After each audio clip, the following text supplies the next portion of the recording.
नमस्कार, news night में आप सभी का स्वागत है। मैं हूं आपके साथ आरेंद्र। खबरों के इस prime time show news night में हम आपके लिए लेकर आए हैं दिन भर की बड़ी खबरें और उनके पीछे की कहानी। दिन भर क्या घटित हुआ देश भर में, अगले 1 घंटे में हम आपके लिए समेट कर तमाम बड़ी खबरें लेकर आए हैं।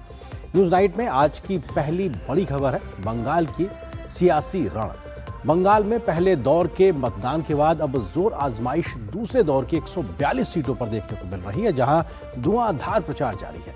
क्या रहा बंगाल में सियासी रण में, आज खास दिखाएंगे खबर विस्तार से। आज की दूसरी बड़ी खबर है आप में घमासान। आम आदमी पार्टी में 7 सांसदों की बगावत के बाद दिल्ली से लेकर पंजाब तक घमासान मचा हुआ है। इस मुद्दे पर दिन भर क्या रही हलचल, बताएंगे खबर विस्तार से। आज की तीसरी बड़ी खबर है शांति वार्ता पर सस्पेंस। जी हां, ईरान और अमेरिका के बीच पाकिस्तान में संभावित बातचीत को लेकर अभी भी संशय बरकरार है। क्या हुआ आज इस शांति वार्ता को लेकर हलचल, दिखाएंगे इस खबर को भी विस्तार से। इन 3 बड़ी खबरों के अलावा देश दुनिया की हर जरूरी और महत्वपूर्ण खबर पर डालेंगे नजर।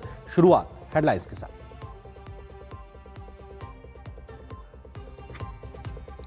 पश्चिम बंगाल में आखिरी राउंड की वोटिंग के लिए दिग्गजों का तूफानी प्रचार। सियासी मैदान में उतरे अमित शाह, नितिन नवीन, राजनाथ सिंह, योगी आदित्यनाथ। हावड़ा में अमित शाह ने कहा दीदी को विदा करने का समय आ गया।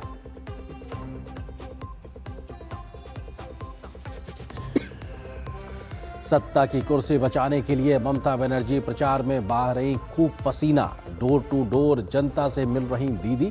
फाइनल फाइट के लिए कांग्रेस की भी जोर आजमाइश जारी। दूसरे चरण में आज पहली बार प्रचार में उतरे राहुल गांधी।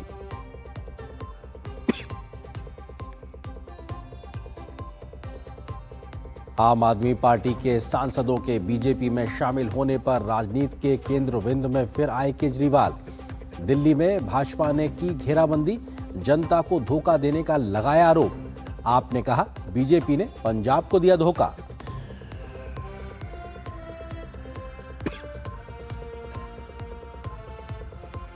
पूर्व मुख्य आर्थिक सलाहकार डॉक्टर लाहेड़ी बने नीति आयोग के नए उपाध्यक्ष। प्रसिद्ध वैज्ञानिक डॉक्टर गोवर्धन दास सदस्य के रूप में टीम में शामिल। प्रधानमंत्री नरेंद्र मोदी ने नई टीम को दी शुभकामनाएं।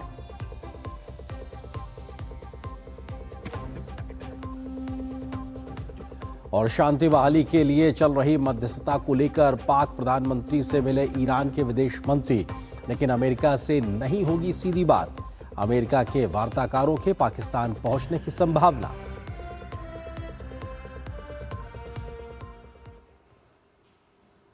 खबरों पर डालते हैं विस्तार से नजर। बंगाल में पहले दौर के मतदान के बाद अब पूरा जोर दूसरे दौर की 142 सीटों पर दिखाई पड़ रहा है। टीएमसी और बीजेपी की ओर से आज तमाम स्टार प्रचारकों ने जमकर प्रचार किया। बीजेपी की ओर से अमित शाह, राजनाथ सिंह, नितिन नवीन और योगी आदित्यनाथ जैसे बड़े दिग्गजों ने प्रचार की कमान संभाली, तो टीएमसी की ओर से ममता बनर्जी ने जनता से संपर्क साधा। आज कांग्रेस की ओर से राहुल गांधी भी प्रचार में उतरे, तो लेफ्ट पार्टियां भी इस मुकाबले को बहुकोणीय बनाने के लिए कोशिश लगातार कर रही हैं। ये 4 तस्वीरें भाजपा की ओर से पश्चिम बंगाल में दूसरे चरण के लिए धुआंधार प्रचार की है, जहां पार्टी की ओर से तमाम स्टार प्रचारकों ने रैलियां की और रोड शो करके भाजपा के पक्ष में जन समर्थन जुटाने का प्रयास किया। पहले चरण की 152 सीटों पर 23 तारीख को हुए बम्पर मतदान से उत्साहित बीजेपी अगले चरण की 142 सीटों पर पूरी ताकत के साथ प्रचार अभियान में जुटी हुई है। पार्टी के दिग्गजों ने जहां पहली बार भाजपा सरकार बनाने का दावा किया, तो वहीं ममता सरकार पर जमकर हमला बोला। जो जनता का रुझान है आप सड़कों पे देख सकते हैं। लोगों के अभिवादन, लोगों का आशीर्वाद हमारे प्रत्याशी जी को जिस प्रकार से मिल रहा है, वो कहीं न कहीं स्पष्ट संकेत है कि पश्चिम बंगाल में 4 मई को कमल खिलने को तैयार है। मैं आज कहकर जाता हूं दीदी के गुंडों को 29 तारीख को घर के बाहर मत निकलना। 29 तारीख को घर के बाहर निकले तो 5 के बाद उल्टा लटका कर सीधा कर दे। 2011 में जब यह सरकार बनी थी तो इसके ऊपर 2 लाख करोड़ रुपए का कर्ज था, लेकिन टीएमसी की सरकार आने के बाद यह कर्ज बढ़कर 8,15,000 हो गया है। मेरे बहनों भाइयों, जन्म लेते ही बच्चे के ऊपर 77,000 रुपए का जो है कर्ज होता है। ऐसी हालात टीएमसी की सरकार ने यहां पर बना दी है।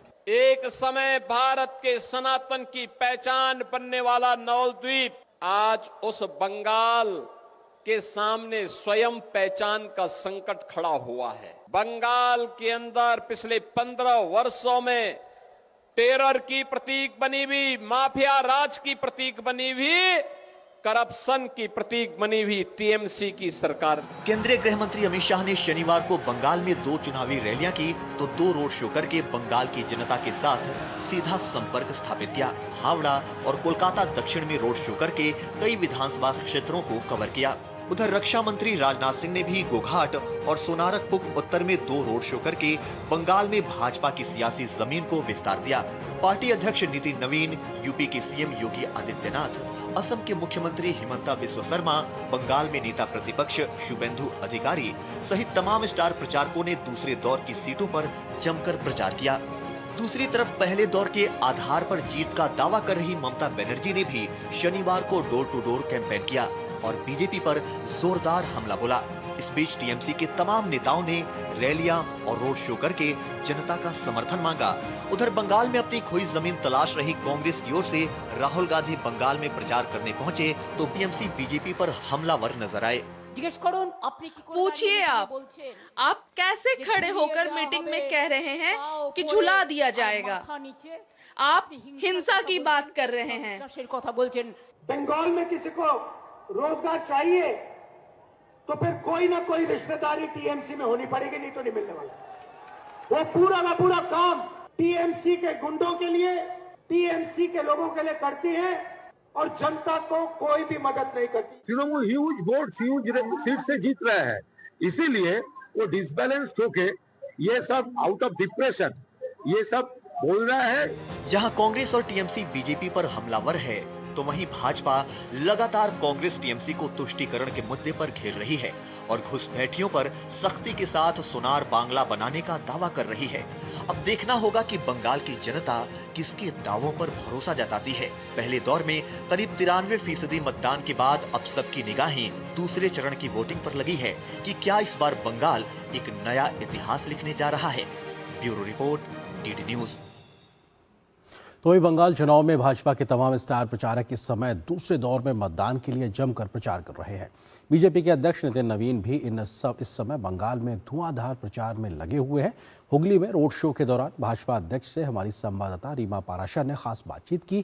क्या कुछ उन्होंने कहा, आइए आपको सुनाते हैं। धुआंधार प्रचार जारी है और अब सेकंड फेज की वोटिंग होनी है बंगाल में। पहले फेज के लिए बीजेपी का दावा है कि उसने बहुत बढ़िया प्रदर्शन किया है, लेकिन अब सेकंड फेज जो है वो भी बहुत क्रुशियल है। बातचीत करने के लिए हमारे साथ बेहद ही खास मेहमान मौजूद हैं। पहली बार उनका इंटरव्यू कर रहे हैं हम, बीजेपी के राष्ट्रीय अध्यक्ष नितिन नवीन जी। पहले तो दिखा दें कि रोड शो जो वो हुगली में कर रहे हैं उसमें देखिए किस तरह से सिर्फ बीजेपी के लगातार झंडे दिखाई दे रहे हैं। लोग अपने कैमरों में उनको कैद करना चाह रहे हैं। जगह जगह लोगों का तांता लगा हुआ है। आगे भी काफी भीड़ है और महिलाएं काफी दिखाई दे रही हैं। तो ये तो वो नजारा है। अब चलिए जरा नितिन नवीन जी से बातचीत करते हैं। नितिन जी, बहुत अच्छा प्रदर्शन आपका दावा है पहले फेज में किया, लेकिन दूसरा फेज बीजेपी के लिए काफी क्रूशल है। क्या रणनीति है दूसरे फेज की? मैं मानता हूं कि जिस प्रकार से पूरे पश्चिम बंगाल में भारतीय जनता पार्टी और नरेंद्र मोदी की लहर है, और ये कहीं ना कहीं स्पष्ट संकेत है कि पहले फेज में जिस प्रकार से जनता ने खुद चुनाव लड़ते हुए सड़कों पे उतरकर 92% से अधिक वोटिंग किया है, ये दिखाता है कि ये परिवर्तन के लिए वोटिंग है। ये पूरी तरह से उस बदलाव के लिए है जो टीएमसी की अराजकता और भ्रष्ट सरकार ने यहाँ पर ट्रस्ट किया हुआ था। मैं मानता हूँ पश्चिम बंगाल के लोगों ने टीएमसी के विसर्जन करने की पूरी तैयारी कर ली और फर्स्ट फेज में ही उन्होंने जिस प्रकार से मतदान किया है, हम पूरी तरह से आश्वस्त हैं कि इस बार 4 मई को भारतीय जनता पार्टी का कमल खिलेगा और पूरे पश्चिम बंगाल में भगवा लहराएगा। पिछली बार 142 जो सेकंड फेज की सीटें हैं उसमें से बीजेपी 18 लेकर आई थी। इस बार आपको क्या लगता है कैसे अच्छा प्रदर्शन हो? मैं मानता हूं इस बार समाज का हर वर्ग और भद्र लोग भी इस बार भाजपा के साथ है, क्योंकि वो भय से निकलकर भरोसे के साथ जा रहा है। नितिन जी, ममता बनर्जी अब काफी अग्रेसिव हो गई हैं। उन्होंने कहा कि अब सिर्फ बंगाल ही नहीं,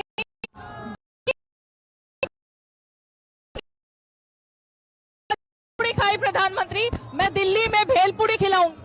न राम मिली न माया, बंगाल तो जाएगा ही, दिल्ली कभी पहुंच नहीं पाएंगी ममता दीदी। उनके साथ तो इतने सहयोगी भी हैं। ये सारे हताशा और निराशा वाले लोग हैं। अब गौरव की कितनी बड़ी भी सेना हो जाए उससे क्या फर्क पड़ता है? कौन सा वो एक मुद्दा है जो बीजेपी इतनी आश्वस्त है? माँ, माटी और मानुष को अपमानित करने वाले, यहाँ पर बंगाल की धरती पर महिलाओं को जिस प्रकार से असुरक्षा, अपमानित करने का काम किया है, कहीं न कहीं माँ बहनें अब पूरी तरह से प्रतिकार के मूड में हैं। और आज सड़कों से लेकर मतदान के केंद्र तक माँ बहनें जिस प्रकार से बाहर निकल के आई है, वो स्पष्ट संकेत दे रही है कि इस बार भाजपा का कमल खिलेगा और नेतृत्व में डबल इंजन सरकार बनेगी। जिस प्रकार से भाजपा के कार्यकर्ताओं ने और पश्चिम बंगाल की जनता ने यह चुनाव लड़ा है और भाजपा कार्यकर्ताओं ने अगुवाई की है, इस बार भारतीय जनता पार्टी का कमल भी खिलेगा। और कार्यकर्ताओं का जो संघर्ष, बलिदान रहा है, इस बार पश्चिम बंगाल की जनता ने उसके बलिदान और परिश्रम को इनाम देने का तय कर लिया है। श्रेय किसको जाएगा, आपके नेतृत्व को या कार्यकर्ताओं को? तो मानते हो हमारे नेतृत्वकर्ता प्रधानमंत्री नरेंद्र मोदी के नेतृत्व में हम चुनाव लड़ रहे हैं और हमारे लाखों कार्यकर्ता जिन्होंने संघर्ष किया है, तो पूरा श्रेय उनको जाएगा। अब एक सवाल बार बार लोग कर रहे हैं, मुख्यमंत्री कौन होगा, मुख्यमंत्री कौन होगा? बीजेपी ने अभी तक कोई चेहरा दिया नहीं है। लोग के ध्यान में एक ही चेहरा है कि देश के प्रधानमंत्री के भरोसे के साथ जाना है। ए दिखे न ओ दिखे, इस बार सब लोग मोदी जी के साथ है। क्या कोई मुख्यमंत्री महिला हो सकती है? वो तो समय और परिस्थितियां निर्णय करेंगी, लेकिन इस बार भाजपा का मुख्यमंत्री पश्चिम बंगाल से बनेगा। बंगाल में चुनाव हो रहा है, लेकिन खेला तो आपने दिल्ली में कर दिया। मतलब सारी खबरें दिल्ली में हो रही है।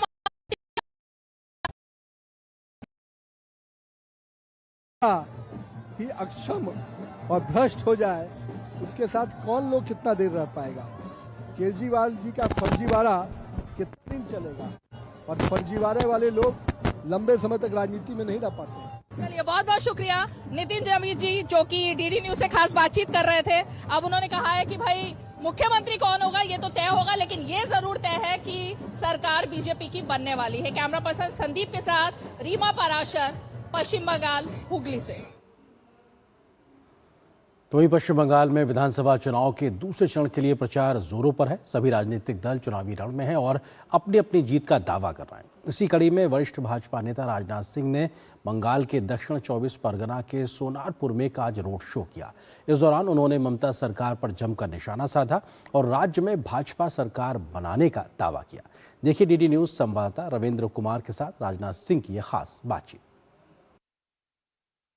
2021 में जो चूक हुई है, 2026 में वो भूल न हो, और इसलिए बीजेपी अपनी पूरी ताकत झोंक दी है पश्चिम बंगाल में विधानसभा चुनाव जीतने के लिए।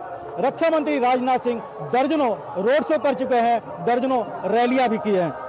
उन्हीं से बात करते, क्या संभावना है बीजेपी की इस बार? 2026 में वेस्ट बंगाल में क्लियर मेजॉरिटी के साथ, क्लियर ही नहीं, इस संभावना को भी नकारा नहीं जा सकता है कि भारतीय जनता पार्टी यहाँ पर 2/3 मेजॉरिटी हासिल करने में कामयाब हो। इसके पीछे सबसे बड़ा वजह क्या लग रहा है सर? क्या कारण है कि बीजेपी को ही इस बार मतदाता वोट दे रहे हैं? सरकार नाम की कोई चीज रह नहीं गई थी, अपराधियों के हौसले बुलंद थे और अनएम्प्लॉयमेंट के गंभीर संकट से यहाँ का नौजवान गुजर रहा था। महिलाएं भी अपने को भयग्रस्त थी, वे स्वयं अपने को असुरक्षित महसूस कर रही थी और आर्थिक दृष्टि से तो हालत दिनों दिन बिगड़ती जा रही थी। घुसपैठ एक बड़ा मुद्दा आप लोग बनाए हुए हैं। बीजेपी गवर्नमेंट आने दीजिए, यहाँ पर हम एक एक को आइडेंटिफाई किया जाएगा, जो घुसपैठिए होंगे उनको यहाँ से जाना होगा।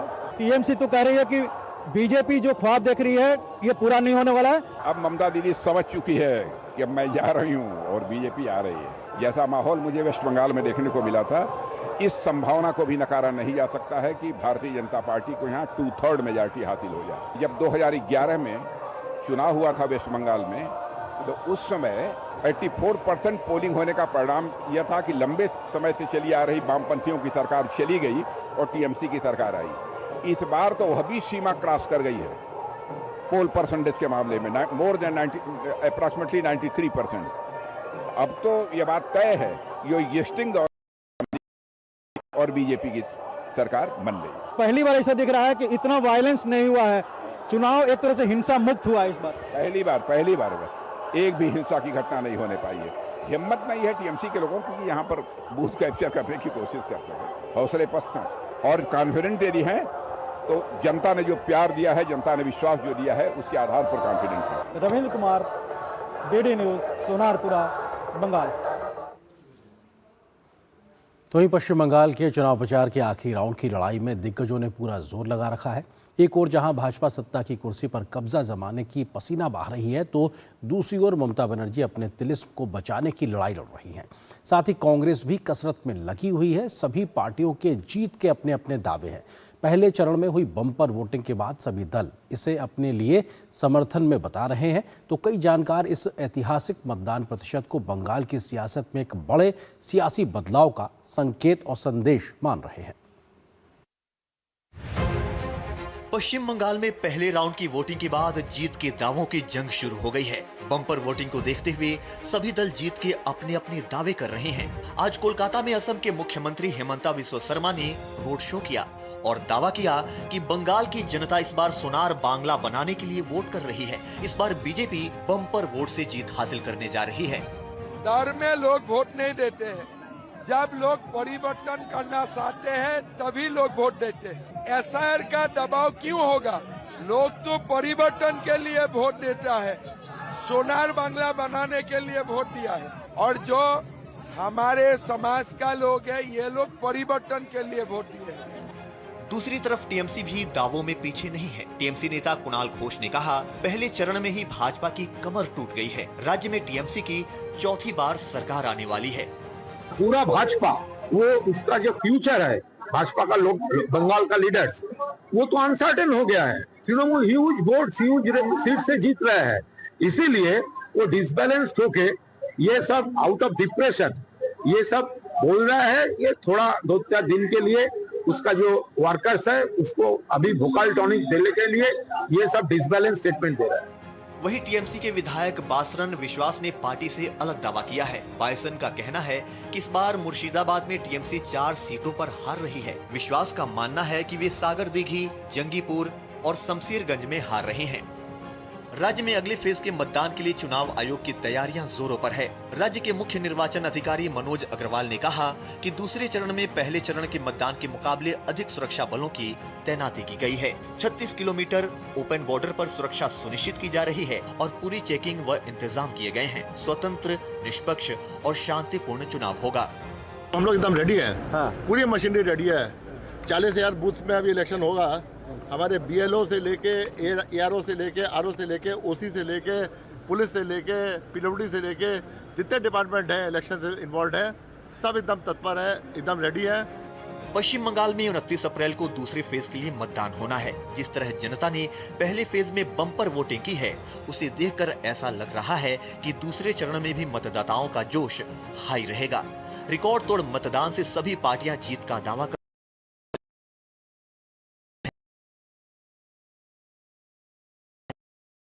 दत्ता, कुमार आलोक, अमरेंद्र गुप्ता और ऋषि कुमार के साथ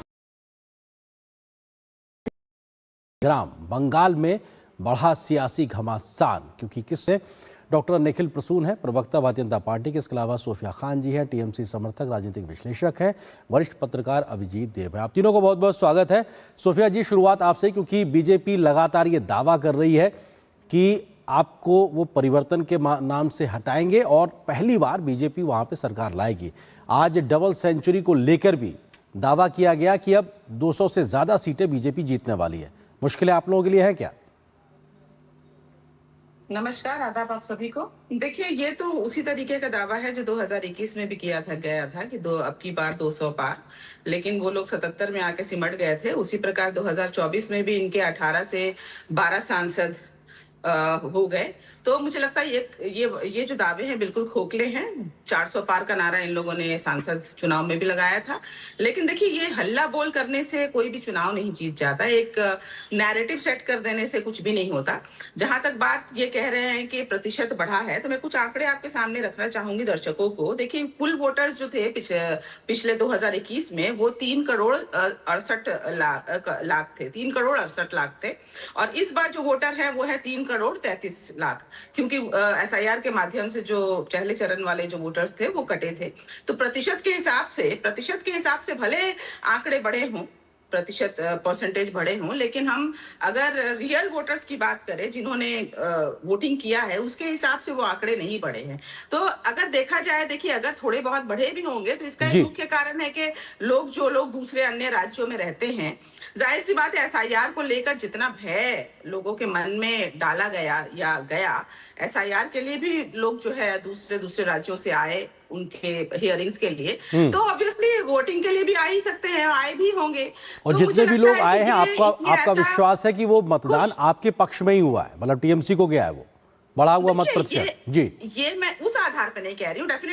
डेफिनेटली ये जो मतदान है वो हमारे पक्ष पे गया है, लेकिन ये लोग जो कह रहे हैं कि बम्पर वोटिंग हुई है इसलिए उनको लगता है कि वो लोग जीत रहे हैं, तो बम्पर वोटिंग वाली नैरेटिव बिल्कुल फॉल्स है। वो ठीक है निखिल जी, बम्पर वोटिंग के चलते जो नैरेटिव आप खड़ा करने की बात कर रहे हैं वो फॉल्स है। दूसरी चीज ये, आप लोग पहले भी कई बार दावा कर चुके हैं कि साहब 21 में ही आपका दावा था, वो एक तरीके से काम नहीं आया। इस बार भी आपका दावा काम नहीं आएगा, TMC साफ तौर से आपको खारिज कर रही है। निखिल जी, देखिए मैं यह मानता हूं, पूरे बंगाल की जनता यह जानती है कि पहले चरण के चुनाव में तृणमूल के अन्याय, अराजकता, अविश्वास, अत्याचार और अपरिसीमित भ्रष्टाचार के विरुद्ध जनता ने परिवर्तन का सूत्रपात कर दिया है। अब रिजल्ट आना बाकी है और 29 तारीख का जो चुनाव होगा वो तृणमूल के ताबूत में आखिरी कील की तरह साबित होगा। क्योंकि भ्रष्टाचार से सृजित पैसे की चकाचौंध से उत्पन्न सत्ता का तिलिस्म जो है पूरी तरह भरभरा कर टूटने जा रहा है। पहली बात ये। दूसरी बात ये है कि पहले चरण का चुनाव में मैं यहाँ उद्भेदित करना चाहूंगा कि करीब 24 लाख से ज्यादा वोटर्स जो कि पिछले 2021 के चुनाव में इन सीटों पर उन्होंने अधिक संख्या में मतदान किया है। पिछले चुनाव में 24 लाख कम वोटरों ने इन सीटों पर अपना मतदान किया था। 18 लाख नाम कटे, फिर भी 24 लाख वोटर ज्यादा उन्होंने मतदान किया। यह इस बात का द्योतक है कि जनता के अंदर जो क्रोधाग्नि है वो हर तरह की सीमाओं को पार कर चुकी है। और इस बार हिंदू वोटर ही नहीं, समाज का वो तबका जो कि दशकों से वोट नहीं देता था, वो अपने घरों से बाहर निकला है और प्रतिकार स्वरूप उन्होंने तृणमूल के अत्याचार और अराजकता के खिलाफ अपना हस्ताक्षर किया है। यह स्वतंत्र भारत के इतिहास में एक असामान्य घटना है। अभिजीत जी, दोनों प्रमुख एक तरीके से दलों के अपने अपने दावे हैं, लेकिन इस बीच जो बढ़ा हुआ मत प्रतिशत है उसके कई तकनीकी कारण भी है, लेकिन बावजूद उसके बंगाल में इतनी बड़ी संख्या में 93% वोटिंग होना, इस बढ़े हुए मत प्रतिशत को कैसे समझा जाए? दावे दोनों ओर से लगातार हो रहे हैं, पूर्ण बहुमत की सरकार नहीं बल्कि बंपर समर्थन जनता के मिलने की बात की जा रही है। अभिजीत जी, यही एक चुनाव की एक नई फेनोमेनन है। अब मैं बताता हूँ, जो दोनों ही पक्ष ये क्लेम कर रहे हैं जो बम्पर वोटिंग से हमें फायदा हुआ है, ऑपोजिशन को फायदा हुआ है। तो लेकिन आप अगर देखें ये जो आप बोल रहे हैं, बिल्कुल मैंने असम में भी इलेक्शन कवर किया था, वहाँ पे भी voting was very high percentage. हर चुनाव में ही हमें दिखने मिल रहा है। तो ये एक शायद से मुझे एक लगता है जो वोटर की जागरूकता भी है इसमें, जो इस प्रतिशत में वोटिंग हो रहा है। पहले कभी हम देखते थे 60%, जो हम पहले बात करते थे, जो एक इनर्शिया था वोटर के अंदर में, जो कुछ नहीं हो रहा है, अब बाहर नहीं आते। लेकिन ये this is A positive trend है, सब वोटर निकल के आ रहे हैं, वोट कर रहे हैं। अभी ये वोट किसको गया है और कौन जीतेगा वो तो हम 4 तारीख को ही बता सकेंगे, 4 मई को ही। लेकिन एक पॉजिटिव यहाँ पे ट्रेंड है, जो वोटर्स निकल के आ रहे हैं, वोट कर रहे हैं और अपना मतदान का, अपना जो मताधिकार है उसका प्रयोग कर रहे हैं। उनका जो भी उनका डिसीजन है वो बैलेट बॉक्स में वो दे रहे हैं। तो ये एक this is a very positive sign, क्योंकि एक डेमोक्रेसी में वोटिंग जितना ज्यादा हो वही हम सब इलेक्शन कमीशन हो, बस सरकार हो या हर कोई चाहता है जो वोटिंग ज्यादा हो। तो अभी तो हमें इस मैं असम के भी बोलता हूँ, अराउंड 85% असम में भी वोटिंग हुआ है, तमिलनाडु में हुआ है, तो that is a good trend. बिल्कुल एक पॉजिटिव साइन है कि बड़ी संख्या में लोग बंगाल में घरों से निकले हैं, वोट किया। सोफिया जी, बीजेपी लगातार कह रही है कि फर्स्ट फेज में जो स्थितियां सामने देखने को मिली कि आप लोग हिंसा की दम पर बीते तमाम चुनावों में जिस प्रकार से अपनी सत्ता को हासिल करने के हथकंडे अपनाते थे, इस बार आपको वो करने का मौका नहीं मिला। ये भी एक बड़ी वजह है। हिंसा मुक्त चुनाव के आधार पर, भयमुक्त चुनाव के आधार पर बीजेपी सरकार बनाएगी, वो ये दावा कर रहा है। सोफिया जी, देखिए, चुनाव तो पहली बार पश्चिम बंगाल में नहीं हुआ है, ना ही चुनाव केंद्र बल भी पहली बार नहीं आए हैं। चुनाव आयोग पहले भी थे और केंद्रीय बल भी पहले भी होते रहे हैं, लेकिन उस वक्त कोई भी हिंसा, ये जैसा कहते हैं कि हिंसा हिंसा हिंसा, तो इस बार क्यों नहीं हुआ? क्योंकि इनके पास मुंह ही नहीं है कुछ कहने के लिए, क्योंकि ये जानते हैं कि इस बार जिस तरीके से चुनाव आयोग ने काम किया है वो डेफिनेटली एक भाजपा के क्लर्क बन के काम किया है। खैर, बहरहाल वो सब बातों को जाने दीजिए। लेकिन देखिए, पश्चिम बंगाल में महिलाओं ने पहले चरण में लगभग 2 करोड़ महिलाओं ने जो पोलिंग की है ना, ये अपने आप में दर्शाता है कि महिलाओं की फेवरेट जो है हमेशा ममता बनर्जी रही हैं, क्योंकि ममता बनर्जी ने जुमलों में नहीं बल्कि वाकई में जमीनी तौर पे जो महिलाएं हैं, जो ग्रास रूट लेवल की महिलाएं हैं, या हम कहें कि हमारी इवन सदन की महिलाएं, सबको सशक्त किया है। सदन में भी हमारी जो बिना किसी आरक्षण के 38% महिलाएं सदन में वो हमारी हैं, तृणमूल कांग्रेस की हैं। और अगर हम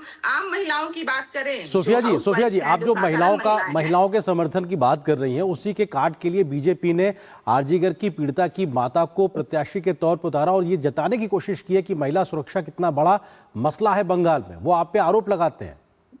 देखिए, ये तो संदेश खाली की जो अभी संदेश खाली में जो रेखा पात्रा जी थी, वो भी कहीं ना कहीं ये कहते थे कि वो विक्टिम है और उनको भी जो है राजनीति में उतारा गया था, उनको भी कैंडिडेट बनाया गया था 2024 में, लेकिन वो हार गई। वो क्यों हारी, अपने आप में समझ में आता है कि सांच को आँच क्या। तो अभी डेफिनेटली देखिए, मैं उनके बारे में कुछ नहीं कहूंगी। अभया की जो माता जी हैं, उनके अपने विचार हो सकते हैं, हमारी संवेदनाएं उनके साथ है, और अगर उन्होंने ये सही रास्ता चुना है तो मुझे लगता है कि उनको कम से कम मोदी जी से जरूर पूछना चाहिए कि जब अपराजिता बिल ममता बनर्जी ने उनकी ही बेटी अभया को लेकर जब 15 दिन के अंदर मांग की थी अपराजिता बिल को पास करके, ताकि फांसी लग जाए और जल्द से जल्द फास्ट ट्रैक कोर्ट में काम किया जाए और ऐसे लोगों को दंड दिया जाए, तब तो मोदी जी ने या सीबीआई ने या किसी ने भी इसकी सुनवाई नहीं की। ये मुझे लगता है कि हमारी अभया की माता जी को जरूर पूछना चाहिए। जी निखिल जी, सवाल यही है कि वो ये कह रहे हैं कि साहब जन समर्थन महिलाओं का खास तौर से टीएमसी के साथ है, दीदी के साथ है। आप लोग भले ही वायदों में, नारों में दिखाई पड़े, लेकिन जमीन पे दीदी दिखाई पड़ती हैं। निखिल जी, देखिए, पहले जो चुनावी हिंसा की जो बात हुई, मैं कुछ आंकड़े दे दूं। 2011 में 17 लोग मारे गए, 2016 में 12 लोग, 2018 पंचायत में 75 लोग मारे गए, 2023 के पंचायत में 55 लोग मारे गए, 2024 के लोकसभा में 10 लोग। सोफिया जी प्लीज, आपको उन्होंने नहीं बोला। सोफिया जी, आपके बीच में किसी ने नहीं बोला। सोफिया जी प्लीज, थोड़ा सा प्लीज। हाँ देखिए जी, हाँ बोलिए। मैं ये कहना चाह रहा हूँ कि चुनाव आयोग की सतर्कता की वजह से और बंगाल की महान जनता की सतर्कता की वजह से अगर इस चुनाव में पहले चरण में एक व्यक्ति की भी प्राण हानि नहीं हुए, वो बंगाली जो इतने लोग जो मरे वो तो बंगाली ही थे, तो कोई भी प्राण हानि ना हुई, इसलिए हम लोग चुनाव आयोग को बधाई दें। उल्टे चुनाव आयोग किसका क्लर्क है? क्या अगर क्लर्क कहें और इतने लोगों की प्राण बच जाए तो मुझे लगता है चुनाव आयोग को भी आपत्ति नहीं होनी चाहिए। भाई, हम लोग बंगाल की जनता के सेवक हैं और इस बार एक अभूतपूर्व चुनाव है। रही बात महिलाओं की, देखिए सबसे बड़ी बात यह है कि महिलाओं को लेकर के महिला सुरक्षा एक बहुत ही बड़े मुद्दे के रूप में इस बार आया। 2023 का एनसीआरबी का डेटा कहता है करीब 30,000 महिलाओं के खिलाफ सबसे ज्यादा अत्याचार हुआ। एसिड अटैक की संख्या सबसे ज्यादा यहाँ है। यहाँ जो महिलाओं के खिलाफ जो दुराचार होते हैं उसे कहा जाता है साजानो गॉल पाचे, मतलब फैब्रिकेटेड स्टोरी है।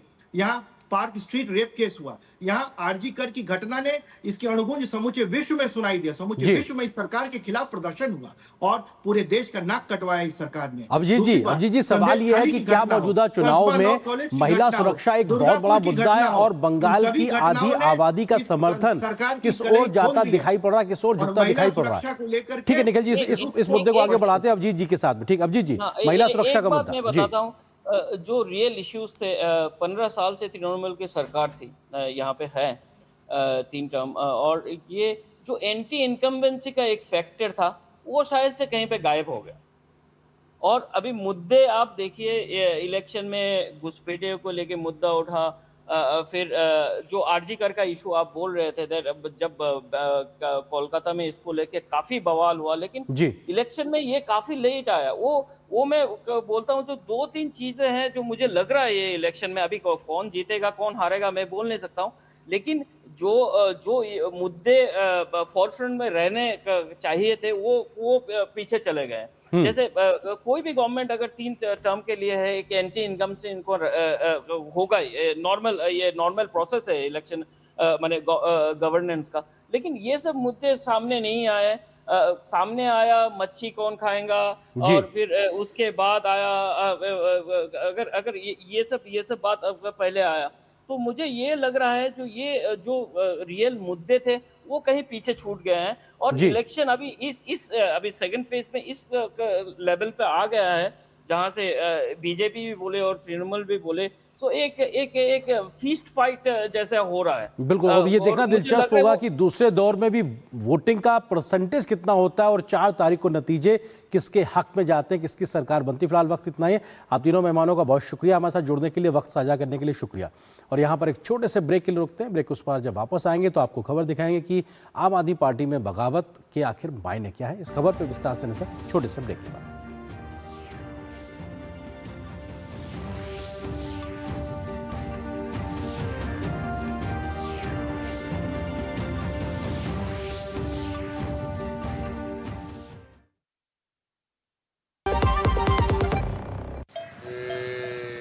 वाह, गाय तुम्हारी माता है ना?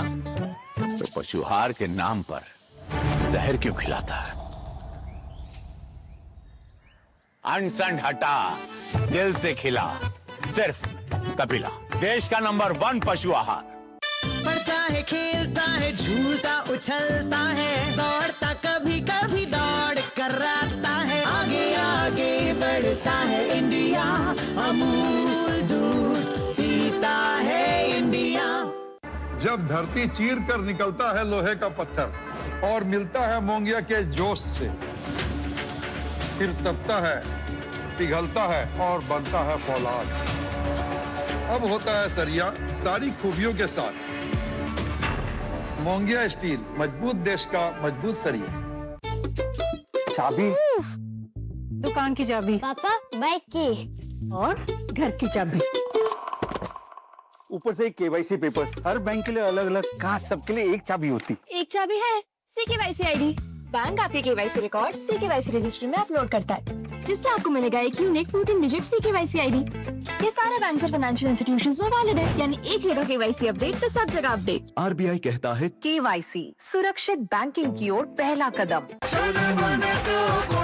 गोल्डी छोले मसाले, जहाँ जाए रिश्ते बनाए। गोल्डी लाए हैं फ्रेश लॉक टेक्नोलॉजी, जो रखे मसालों को हर समय फ्रेश। आम आदमी पार्टी की मुश्किलें कम होने का नाम नहीं ले रही। बीजेपी ने एक बार फिर से अरविंद केजरीवाल पर शीश महल बनाने का आरोप लगाया है। भाजपा ने तस्वीरें जारी करके दिल्ली में अरविंद केजरीवाल के नए बंगले में करोड़ों रुपए के हो रहे काम को दिखाया और आरोप लगाया है कि केजरीवाल सिर्फ सादगी का दिखावा करते हैं, लेकिन उनके शौक बहुत महंगे हैं। आम आदमी पार्टी ने बीजेपी के तमाम आरोपों को सिरे से खारिज किया है।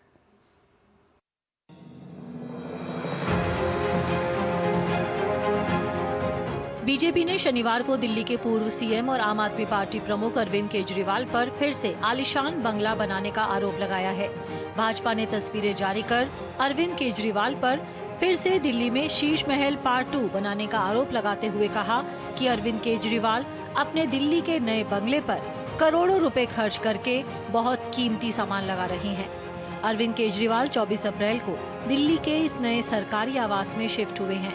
ये उनके पूरे घर का लेआउट है, जिसमें 5 बेडरूम है, 4 ड्राइंग रूम है, लॉबी है, जो शीश महल में हमको गोल्डन टॉयलेट सीट जो हमको नहीं मिली थी, शायद वो इसी घर में आई है।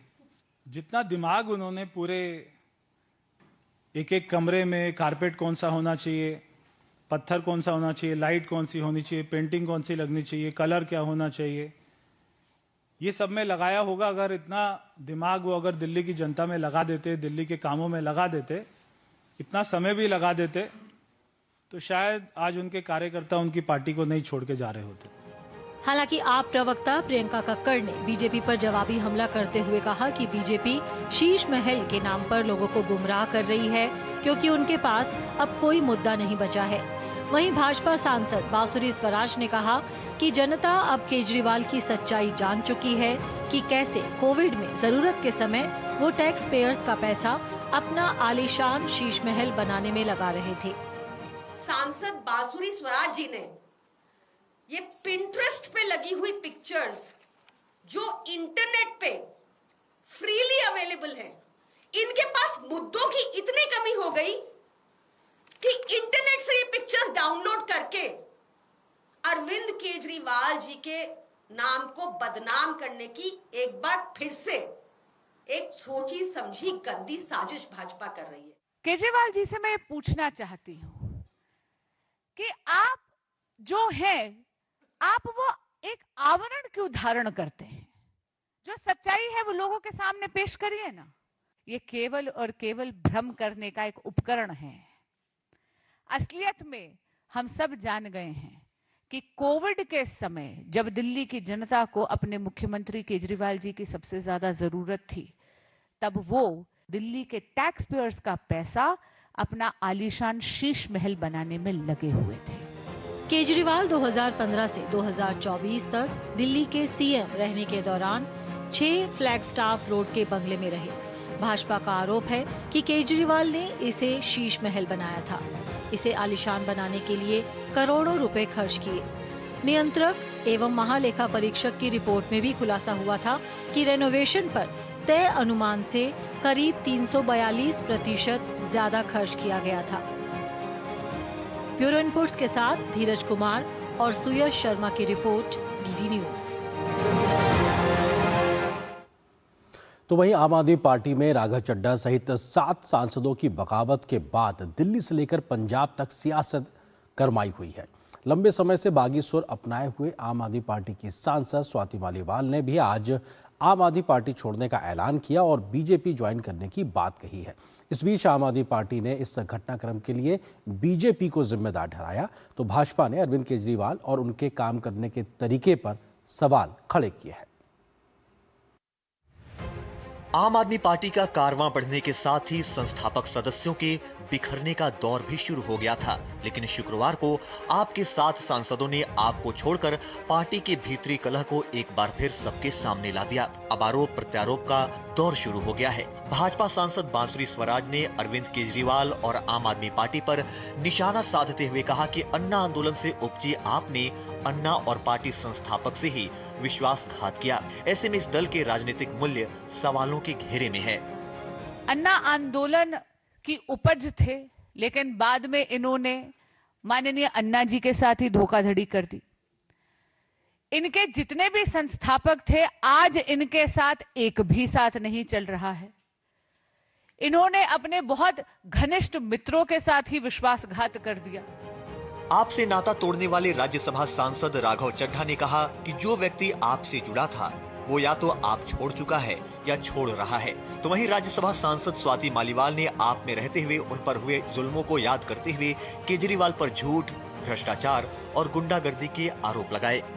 मेहनतकश आदमी को ये लगता है कि अब आम आदमी पार्टी में काम करने की जगह नहीं बची और आम आदमी पार्टी अब एक ऐसे गलत रास्ते पर चल रही है जिससे कोई अपना नाता नहीं रखना चाहता। इसी के चलते एक एक करके तमाम लीडर्स ने आम आदमी पार्टी को छोड़ दिया। 2006 से मैं अरविंद केजरीवाल जी के साथ काम कर रही हूँ।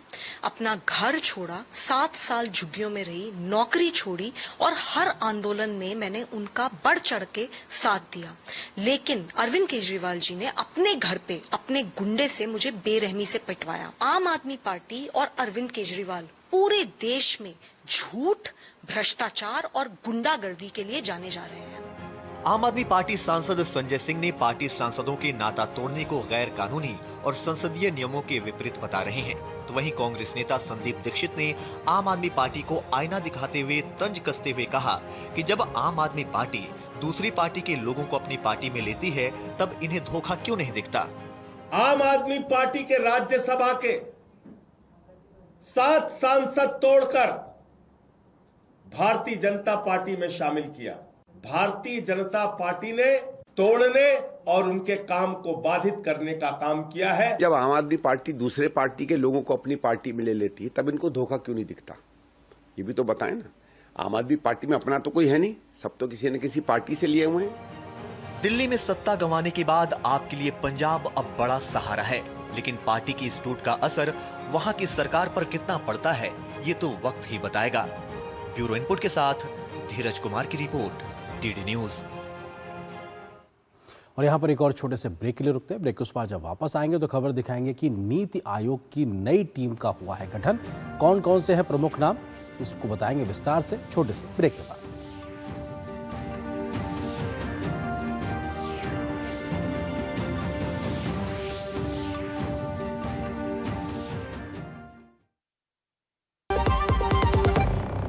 जरा सी हंसी दुलार जरा सा, जरा सी अनबन प्यार जरा सा,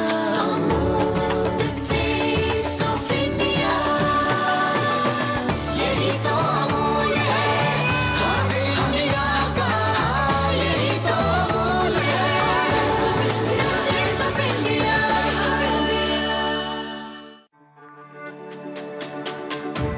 मेरी पसंद, मेरी पसंद, मेरी पसंद, मेरी पसंद, हमारी पसंद, हम सबकी पसंद। मजबूत देश का मजबूत सरिया हो गया स्टील। फिर से लेट? प्रीति का नया अकाउंट और मेरा केवाईसी भी अपडेट करना है। मैं यार नूडल्स बना रहा हूँ और तुम बहाने बना रहे हो। अरे ये तो एकदम झटपट काम है। कैसे? अगर केवाईसी में कोई चेंज नहीं है या सिर्फ एड्रेस बदला है तो registered mobile, email, internet banking या लेटर से सेल्फ डिक्लेरेशन करो। और चेंजेस हो तो घर बैठे वीडियो केवाईसी, आधार, ओटीपी, ई केवाईसी से अपडेट करो। सिंपल। ये तो नूडल्स बनाने से भी आसान है। अभी आता हूँ। आरबीआई कहता है केवाईसी सुरक्षित बैंकिंग की ओर पहला कदम। गोल्डी छोले मसाले, जहाँ जाए रिश्ते बनाए। गोल्डी लाए हैं फ्रेश लॉक टेक्नोलॉजी, जो रखे मसालों को हर समय फ्रेश। सरकार की ओर से नीति आयोग के पुनर्गठन के साथ कई अहम नियुक्तियां भी की गई हैं।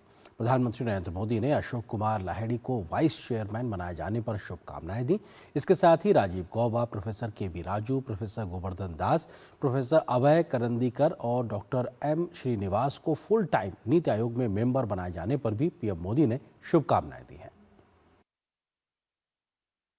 केंद्र सरकार ने सरकारी थिंक टैंक नीति आयोग के पुनर्गठन की घोषणा की है और इस बदलाव के साथ ही पश्चिम बंगाल से बीजेपी विधायक और मशहूर अर्थशास्त्री डॉक्टर अशोक कुमार लाहिड़ी को नीति आयोग का नया उपाध्यक्ष नियुक्त किया गया है। लाहिड़ी ने सुमन बेरी की जगह ली है और इस बीच नीति आयोग के नए उपाध्यक्ष लाहिड़ी ने प्रधानमंत्री नरेंद्र मोदी से नई दिल्ली में मुलाकात की। ये मुलाकात उन्हें नीति आयोग का नया उपाध्यक्ष नियुक्त किए जाने के बाद हुई है। प्रधानमंत्री नरेंद्र मोदी ने इस मौके पर सोशल मीडिया प्लेटफॉर्म एक्स पर पोस्ट कर नीति आयोग की नई टीम को शुभकामनाएं दी। पीएम मोदी ने कहा कि मैंने श्री अशोक कुमार लाहिड़ी जी से मुलाकात की और उन्हें नीति आयोग के उपाध्यक्ष के रूप में उनकी नियुक्ति पर बधाई दी। अर्थशास्त्र और लोक नीति में उनका व्यापक अनुभव भारत में सुधारों के मार्ग को और मजबूत करेगा और विकसित भारत बनने की दिशा में उनकी प्रगति में सहायक होगा।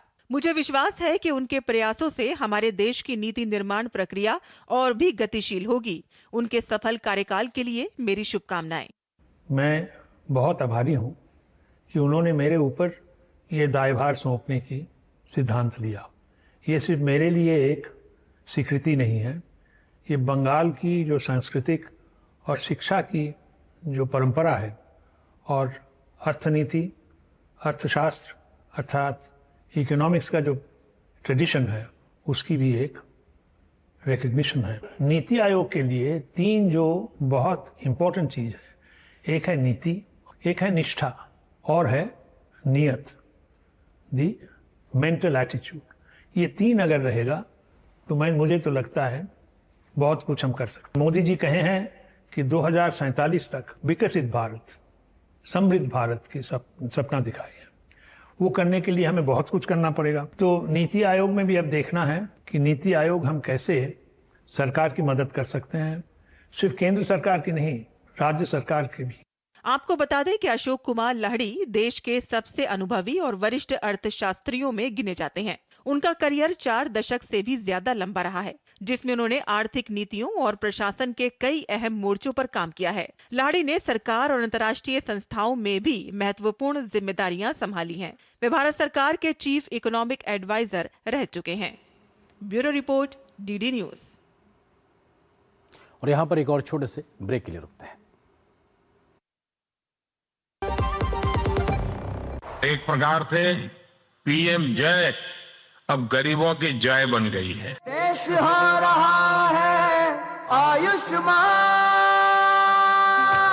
मुफ्त उपचार मिल रहा, अब कोई लाचार ना रहा, जन जन का हो रहा कल्याण। गरीबों की शान ये है स्वास्थ्य का वरदान। आयुष्मान आयुष्मान देश हो रहा। आयुष्मान भारत प्रधानमंत्री जन आरोग्य योजना के तहत करोड़ों लोग बने हैं 5 लाख रुपए के मुफ्त इलाज के हकदार। तो आप भी आज ही आयुष्मान ऐप डाउनलोड करें और आयुष्मान कार्ड बनाएं। अधिक जानकारी के लिए 14555 पर कॉल करें। जरा सी हंसी दुलार जरा सा, जरा सी अंदर प्यार जरा सा,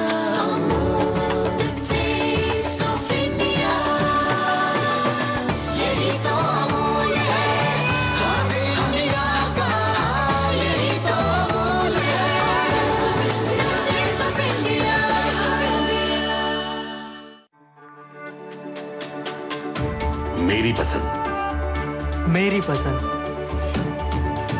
मेरी पसंद, मेरी पसंद,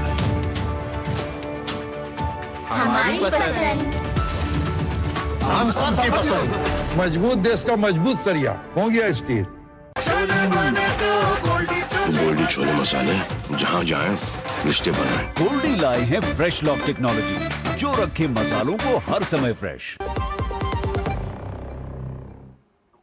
देश के पूर्व सेना प्रमुख मनोज मुकुंद नरवणे ने स्पष्ट किया है कि चीन के साथ गलवान घाटी में हुए संघर्ष के दौरान सेना और सरकार पूरी तरह एक साथ थी और किसी प्रकार का विरोधाभास नहीं था। राहुल गांधी ने संसद में बीते समय जनरल नरवणे की अप्रकाशित किताब के हवाले से मोदी सरकार पर कथित आरोप लगाए थे कि चीन के साथ संघर्ष में सेना को फैसला लेने के लिए छोड़ दिया गया था।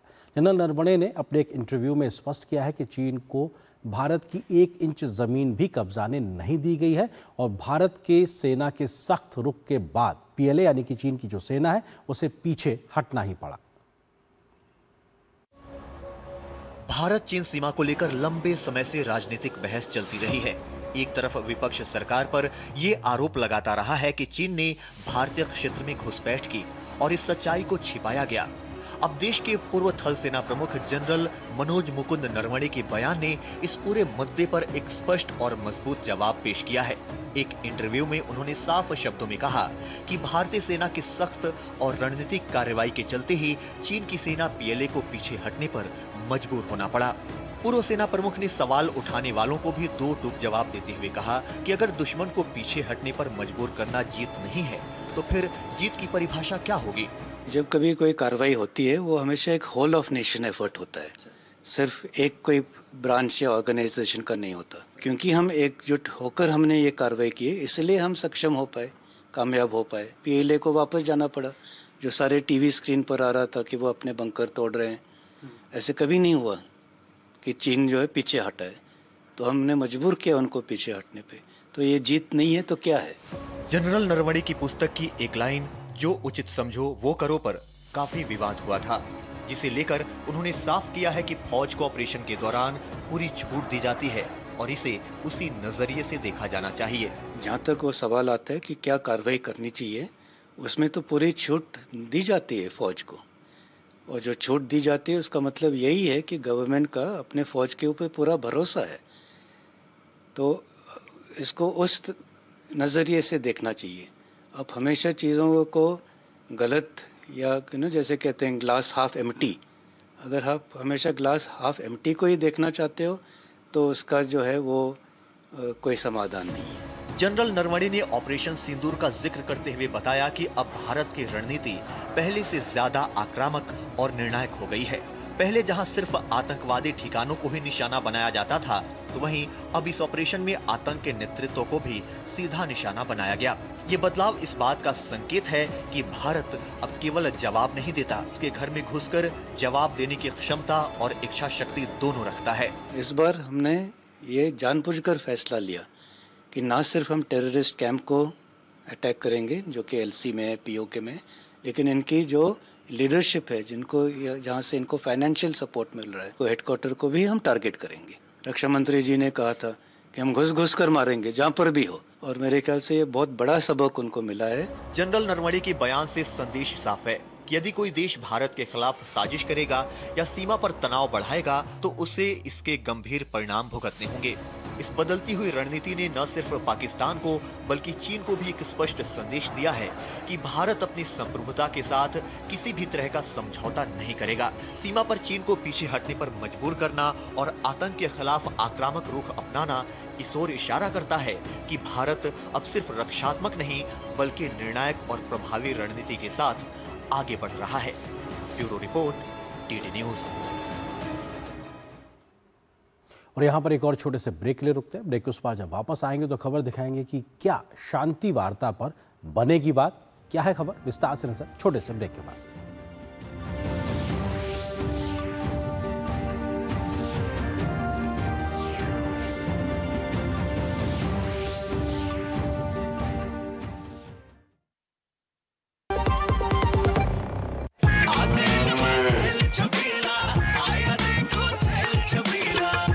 कपिला, अरे भाई सब एक ही जैसा होता है।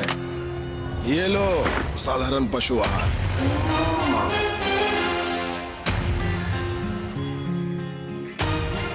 इस देश की हर माँ, बच्चे, बूढ़े, जवान, खिलाड़ी, डॉक्टर, इंजीनियर, सबको गाय भैंस की दूध की शक्ति पर भरोसा है। पर जब इन पशुओं को कपिला पशु आहार मिलेगा, तभी तो दूध सिर्फ ज्यादा ही नहीं, शक्ति से भरपूर भी होगा। और ये सच जानते हुए चंद पैसों के लिए तुम देश का भरोसा तोड़ दो। कपिला पशु आहार, देश का नंबर 1 पशु आहार। बुद्धू, नई कार जीतने का मौका। वाओ, पापा को सरप्राइज दूंगी। बस थोड़ी सी तो उनकी डिटेल भरनी है। रुक जा बुद्धू। व्हाट? ऐसे पॉपअप से सावधान रहो, स्कैमर्स पर्सनल डिटेल्स का गलत यूज कर सकते हैं। तू समझ गई ना, रिलैक्स। पर कार जीत जाते तो पापा होमवर्क नहीं कराते। आरबीआई कहता है स्मार्ट बनो, कूल रहो। गोल्डी छोले मसाले, जहाँ जाए रिश्ते बनाए। गोल्डी लाए हैं फ्रेश लॉक टेक्नोलॉजी, जो रखे मसालों को हर समय फ्रेश। ईरान और अमेरिका के बीच अब बातचीत की नई कोशिश शुरू होती नजर आ रही है, लेकिन इस बार आमने सामने नहीं बल्कि परोक्ष तौर पर बातचीत की संभावना दिखाई पड़ रही है। पाकिस्तान में ईरान के विदेश मंत्री पहुंच चुके हैं और अमेरिकी प्रतिनिधिमंडल के पहुंचने की संभावना है। पहले दौर की बातचीत फेल होने के बाद अब दूसरे दौर पर पूरी दुनिया की निगाहें लगी हैं। इस पूरी बातचीत की मध्यस्थता कर रहे पाकिस्तान की क्रेडिबिलिटी पर भी कई गंभीर सवाल खड़े होते रहे हैं। मध्य एशिया में बढ़ते तनाव के बीच ईरान और अमेरिका एक बार फिर बातचीत की राह तलाश रहे हैं। हालांकि इस बार दोनों देश सीधे नहीं बल्कि बिचौलियों के जरिए संवाद कर सकते हैं। ईरान का प्रतिनिधिमंडल इस्लामाबाद पहुंच चुका है, जबकि अमेरिकी दल के भी वहां पहुंचने की उम्मीद है। ईरानी विदेश मंत्री अब्बास अराघची के पाकिस्तान पहुंचने के कुछ ही समय बाद ही उनकी सरकार ने स्पष्ट कर दिया कि इस यात्रा के दौरान अमेरिकी सरकार के प्रतिनिधियों के साथ कोई सीधी बातचीत नहीं होगी। विदेश मंत्रालय के प्रवक्ता इस्माइल बाकाई ने एक्स पर लिखा कि ईरान और अमेरिका के बीच कोई मीटिंग होने का प्लान नहीं है। ईरान के ऑब्जर्वेशन पाकिस्तान को बताए जाएंगे। मतलब साफ है कि अमेरिका के साथ सीधी बातचीत के बजाय ईरान अपना पक्ष पाकिस्तान को बताएगा और दोनों पक्ष पाकिस्तानी बिचौलियों के जरिए बातचीत कर सकते हैं। इस बीच राहत की बात यह है कि इजराइल, अमेरिका और ईरान के बीच युद्ध के पहली बार तेहरान के अंतर्राष्ट्रीय हवाई अड्डे से वाणिज्यिक उड़ानें फिर से शुरू हो गई हैं। हालांकि हालात अभी भी तनावपूर्ण बने हुए हैं। ईरान ने होर्मुज जलडमरू मध्य को बंद कर रखा है, तो वहीं अमेरिका ने ईरानी बंदरगाहों की नाकेबंदी कर रखी है।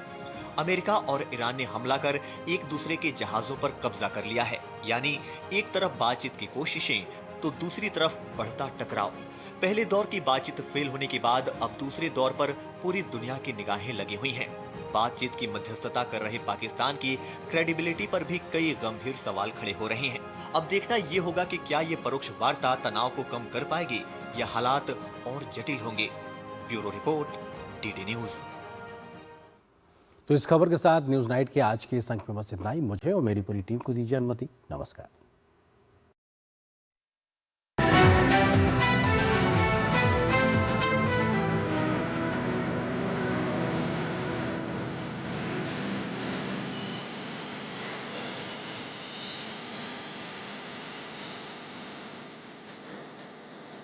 न्यूज नाइट के प्रायोजक थे गोल्डी मसाले, लाए हैं